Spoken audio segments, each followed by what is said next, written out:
میں نے 460 ارب روپے کا ڈاکہ مارا تھا القادر ٹرسٹ، جو بھی آپ جانتے ہیں نا، القادر ٹرسٹ جو عمران خان کا جو ٹرسٹ ہے، 460 ارب روپے کی میں نے ہیرا پھیری کی تھی۔ اس پہ اگر آپ میری چھٹی کراتے تو کوئی مجھے بھی گلا نہ ہوتا۔ میں جا رہا ہوں بھائی وہاں پہ بنی گالا میں ان کے گھر پر، اور ان کے گھر پہ جا کے میں کہتا ہوں آئے عمران خان صاحب آپ بھی چلیں ہمارے ساتھ، ملک کی خدمت کرتے ہیں۔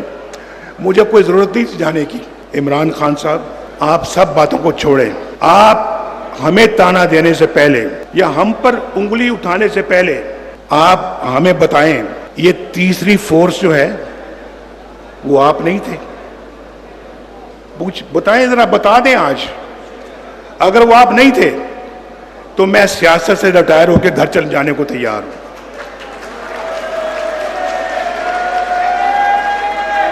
میں چھوڑ دوں گا سیاست۔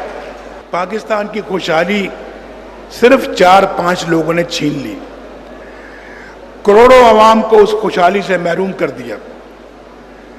میں آج پوچھتا ہوں، ان سے پوچھتا ہوں کہ کیا بھی یہ کوئی بات تھی کہ آپ نے بیٹے سے تنخواہ نہیں لی تو لہذا آپ وزیر اعظم ہیں، آپ گھر جائیں چھٹی کریں؟ یہ کون سے ملک میں ایسے فیصلے ہوتے ہیں؟ مجھے بتائیں پاکستان کے علاوہ آپ کسی اور ملک کا نام لے جہاں یہ ایسے فیصلے ہوتے ہیں؟ بتائیں ذرا، بتائیں۔ یا تو ہوتا نا کہ میں نے 460 ارب روپے کا ڈاکہ مارا تھا القادر ٹرسٹ، جو بھی آپ جانتے ہیں نا، القادر ٹرسٹ جو عمران خان کا جو ٹرسٹ ہے، 460 ارب روپے کی میں نے ہیرا پھیری کی تھی۔ اس پہ اگر آپ میری چھٹی کراتے تو کوئی مجھے بھی گلا نہ ہوتا، شاید کوئی میرا ہمدرد بھی نہ ملتا پاکستان میں۔ لیکن آپ میری چھٹی کرا رہے کہ میں نے بیٹے سے تنخواہ نہیں لی۔ یہ کون سے ملک میں ایسا فیصلہ ہوتا ہے؟ یہ ان لوگوں نے پاکستان کو تباہ و برباد کیا۔ ان لوگوں نے، یہ وہ لوگ ہیں، یہ 4-5 لوگوں نے آپ کے مینڈیٹ کو تباہ و برباد کیا۔ آج کیا آپ لوگوں کو تھوڑی بہت شرم آتی ہے یا نہیں آتی؟ آپ نے ہماری پارٹی کا ستیہ ناش کر دیا، اور اس وقت آپ نے جھوٹے کیسز میں ہمیں ملوث کیا۔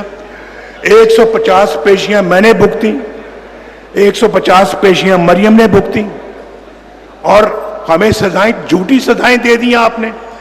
اور ابھی واپس آئے ہیں تو اعلیٰ عدلیہ نے ان کیسوں کو اٹھا کر باہر پھینکا کہ یہ تو کیس جھوٹے ہیں۔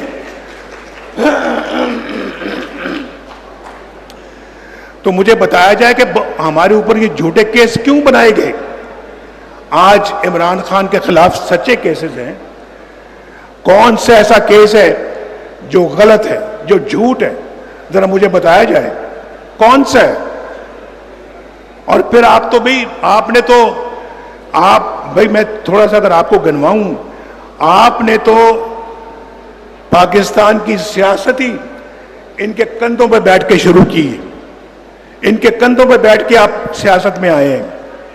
اور آج وہ ٹیپ نکال کے سن لیں، آپ سن لیں کہ میں جا رہا ہوں بھئی وہاں پہ بنی گالا میں ان کے گھر پر، اور ان کے گھر پہ جا کے میں کہتا ہوں آئے عمران خان صاحب آپ بھی چلیں ہمارے ساتھ، ملک کی خدمت کرتے ہیں۔ مجھے کوئی ضرورت نہیں جانے کی۔ ہمارے پاس کافی تعداد تھی قومی اسمبلی میں، اپنا ایک مینڈیٹ تھا، لیکن اس کے باوجود میں نے کہا ہم سب کو مل کر ساتھ چلنا چاہیے، تو میں اس غرض سے ان کے پاس گیا، اور میں نے کہا کہ آپ آئیں، پارلیمنٹ میں آئیں، آپ ہم سے آ کے بیٹھ کے مشاورت کریں، آئیں مل کے مشورے سے گورنمنٹ چلائیں۔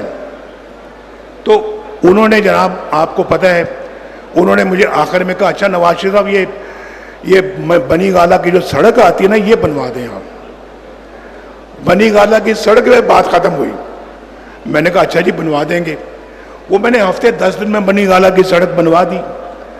اس کے بعد موصوف چلے جاتے ہیں لندن، اور وہاں پر جا کے وہ لندن پلان بنتا ہے دھرنوں کا، آپ جانتے ہیں ساری اس بات کو۔